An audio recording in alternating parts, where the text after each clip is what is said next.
The connection between animals and people is such a comforting, non-judgmental place. You can find healing with that kind of relationship because it's easy. The Gentle Barn's mission is to teach people kindness to animals, each other, and our planet. We rescue animals that nobody else wants, heal them, and give them sanctuary for the rest of their lives. And then when they're ready, the animals help us heal people with the same stories of abuse and neglect.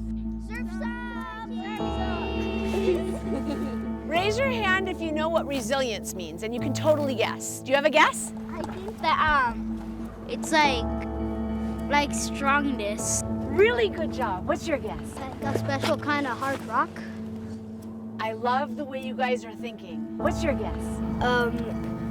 Broken hearts come up into love. Yes, good job, Nevin. Broken hearts come up into love. That's right, that's what resilience is. When we can overcome hard things, terrible things, and we can be stronger because of it. When I was a kid, I would spend most of my time with animals. I formed a very deep bond with them. I mean, it's to the lakes and the woods that I would run to cry, and the animals would listen. It's who mirrored back to me that I was wanted and lovable. It was very clear to me that animals had intelligence, were affectionate, had the same emotions that we do. They just come in different bodies. But it was also very clear to me that the people around me didn't see animals the same way I did.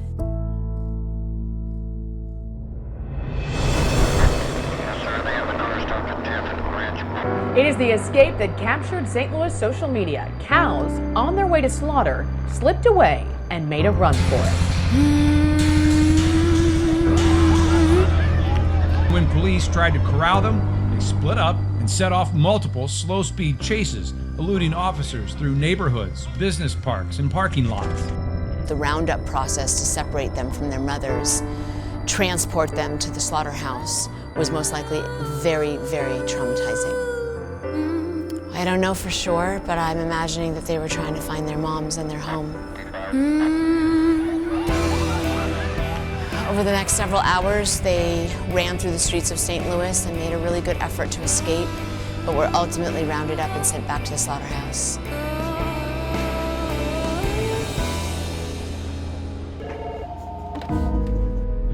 There had been some aggressive phone calls and very upset people threatening and saying that they had to release these cows. They urged the slaughterhouse owner to please hold them for a few days to see if a sanctuary could come and get them. We were contacted by David and Kelly Backus and said that they fear that there isn't anyone who's going to be able to get these cows out. They asked us, is there anything that you can do to step in and help?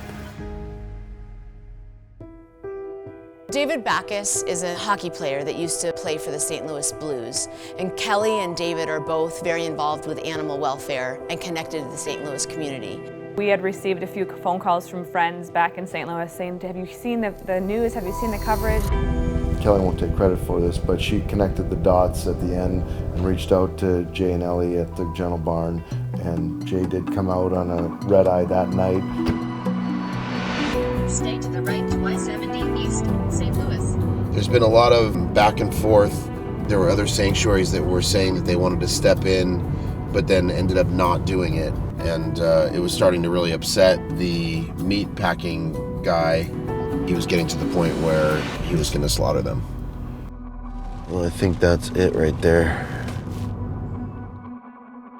Why do you think people got so excited about, these particular cows? Most of these people in the city, they've never seen probably cattle like this, running in the streets. But those cattle, they're really friendly, They're not like wolves. They're not gonna hurt nobody, From all that drama they saw on the streets, cars, police, so they went kind of crazy. Yeah. That's all it is. All right, well, so maybe we could go see them and then we could do some paperwork. Sure. All right. Either I was going to take the cows that day or they were going to kill them. There was no tomorrow for them.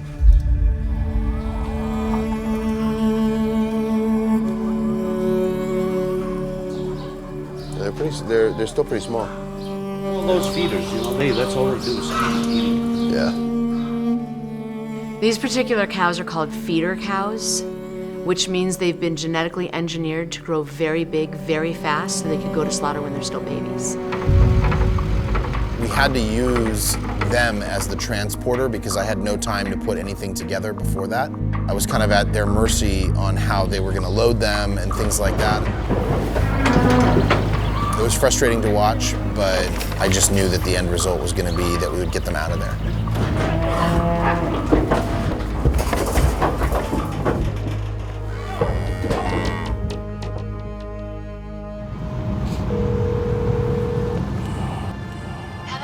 Hi. Hi, what's happening? Got them. They're safe? We're trucking them over to the temporary property now. Wow. Oh my God, Jay, that's so great. Well, this is a little bit nicer than the slaughterhouse, I would think. Yeah, this is definitely not set up for cattle. He's saying maybe we get them in there at first, let them calm down, and then let them go out. He's just worried if they're upset, we might run right into the wire. Yeah, I mean, if we can get them in there.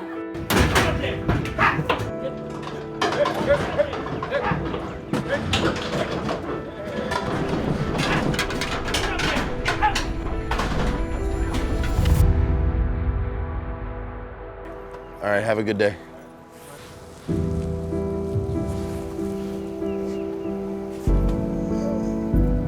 I want to let them leave and change the energy. Yeah.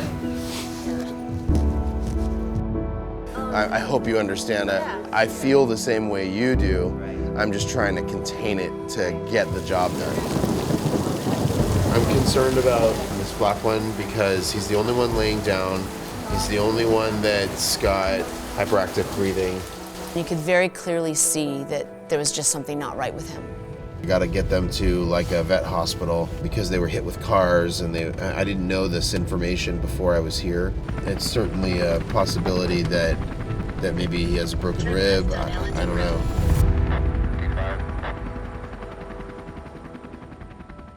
They went through a huge ordeal, so any kind of injuries or things like that we need to discover now. A majority of the time, the animals that I see that are going to slaughter are sick.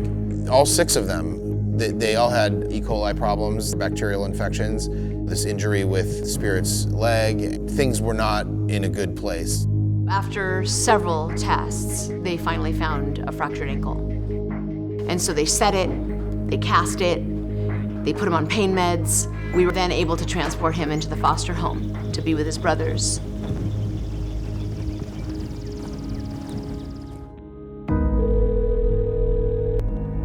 Spirit's not doing well, and I'm taking off to the airport right now to get to him. We assessed him at the farm and decided that we really needed to bring him into the hospital to see what was going on because he looked much worse than he had the week before. He was in more pain. He started having mobility issues. Some of his limbs started swelling. We were not headed in the right direction. Jay flew back out to St. Louis to work with the veterinarians to figure out how we could care for Spirit. We have to get back to why did this happen? That's the biggest battle we're fighting because there is something underlying that started all of this. The blood work showed that Spirit had an internal infection that caused 3 of his limbs to be very swollen. At that point in time that we sort of knew that we were in trouble and that Spirit had something kind of deep inside somewhere that we couldn't necessarily find at this point, and it was showing evidence that it was spreading this infection to the rest of his body. What the veterinarians were saying was because of all these other factors and because of the deterioration of the bones and because of this infection that's going through his body, there's not enough we can do to save him.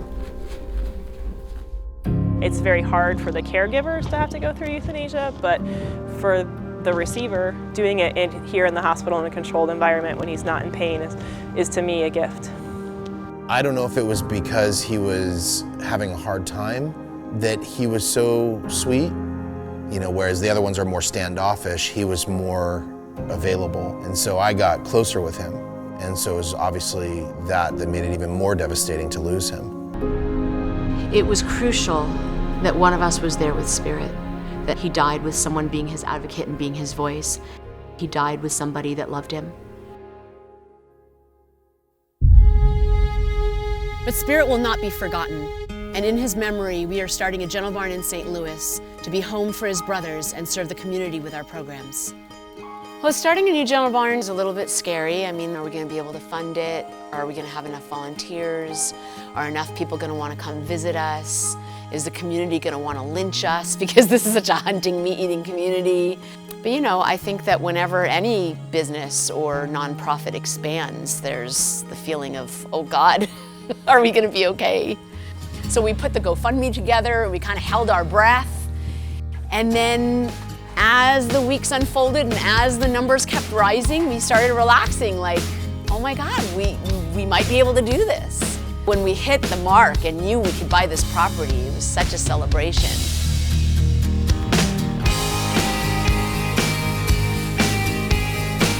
People are coming out on their days off to work their butts off to be part of this love for animals and part of this community. It's just a wonderful feeling doing this work with so many beautiful people. We've set up the pastures for the cows to come home to the Gentle Barn. It took a lot of backbreaking work for a month to get everything together, and we were able to pull it off, and they're coming home tomorrow. It's really exciting. Let's go, babe. It's 6:05. Okay, we're coming. Today we're gonna go bring the St. Louis 6 home. Forever. All right. I'm so excited, I can't stand it. Today's the day that their recovery gets to start. Hey, Alan. How are you? Good to see you again. You too. Hi. Hi, sweethearts. You gotta go this way, okay? Come on, my darlings. There you go. Good job. I think their recovery process doesn't start when they get home. I think it starts when we ask them to step up into that trailer. If they need to take all day, they'll take all day. There you go. Thank you so much for having them.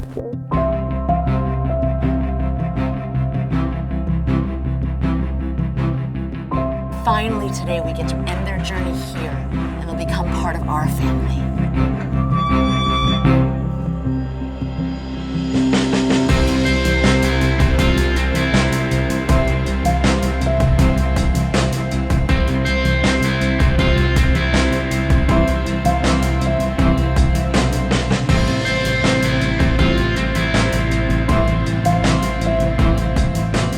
Animals who run for freedom, they channel something inside ourselves that we identify with them.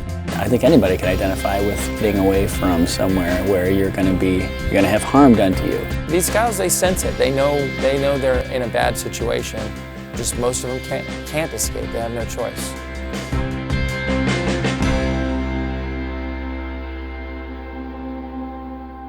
Slowly, they're beginning to trust again, and I think there's a lesson in that for all of us. They get to learn that people are not here to hurt them anymore, and they'll be able to drop their defenses and embrace humans for the first time in their lives. We all want to be happy and peaceful. We are designed to find happiness and peace, and that's what resilience is. The world's gotten really busy, and we're forgetting about these beings that we share the planet with. And so if it brings people back to a respect for animals at the bare minimum, we've accomplished our mission.